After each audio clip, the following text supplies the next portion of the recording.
The third important thing is we are looking into the cut section of the proximal convoluted tubules and the distal convoluted tubules. Look and concentrate here. This is the proximal convoluted tubule because the difference among the two can be asked. The proximal convoluted tubule, on its transverse section, you can see the cell size is larger. There are strong interdigitation between the neighboring cells. And you can see, due to the larger size, the cell nucleus, they are nuclei appearing just 3 to 5 in the cross section. And the apical surface are showing the extensive microvilli, taller microvilli to form the brush border.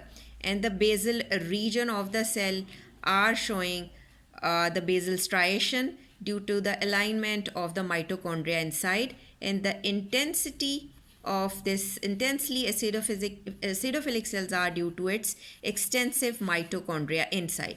Now focus on the distal convoluted tubule. Now here the lumen is larger, clear in comparison to it, which is fuzz-filled and irregularly shaped inside the clear lumen. Now you can see the cell size is smaller. So on cross section you can observe 8 to 10 nuclei over here. The mitochondria is less, so giving less acidophilic stain here. And you can see the shorter sparse microvilli are unable to form the brush border. But definitely basal striations are being formed here. The cells are being connected with each other through various junctional complexes. And these questions can be asked that what epithelium is in it, how they are going to differentiate it from each other. Then another question can be asked, the loop of Henle, the epithelium becomes a simple cuboidal to low columnar. Finally entering into the loop of Henle, it will become just simple squamous. Then how we are going to differentiate it from a blood capillary? It is also lined with the simple squamous epithelium, but epithelium here is a little bit much thicker and having microvilli on it, and this here epithelium is thinner and having the blood cells in it. This is how we can differentiate among the two. Now we can have the real image of this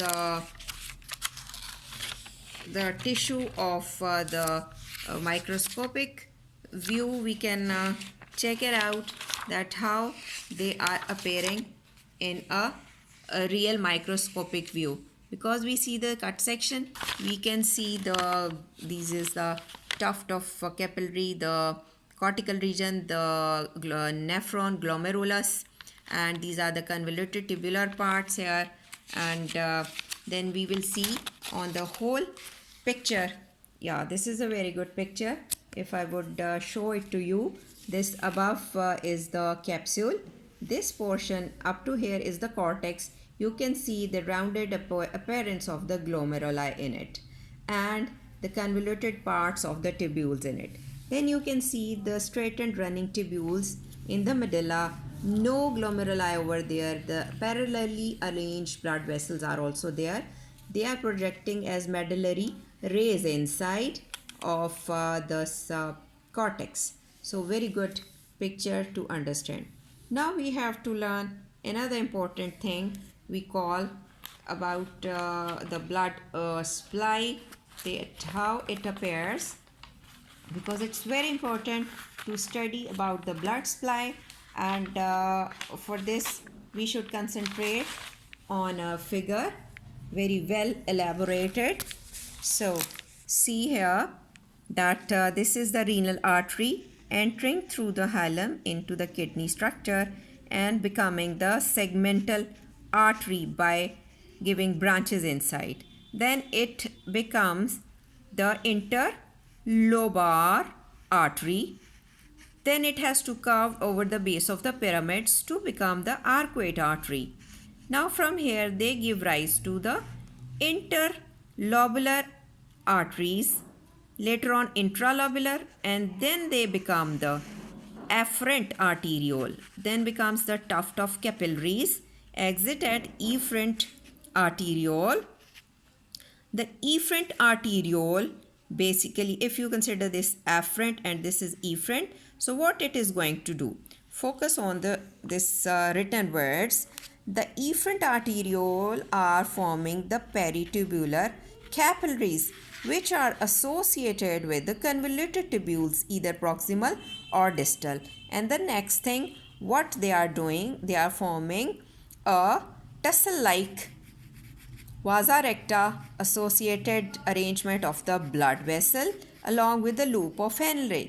And this way they form a countercurrent exchange multiplier system, because what is going to happen there, that the vessels are now reabsorbing material that again re-enters the blood, making urine more concentrated or hyperosmotic or hypertonic, to play a vital role in the formation of the urine here.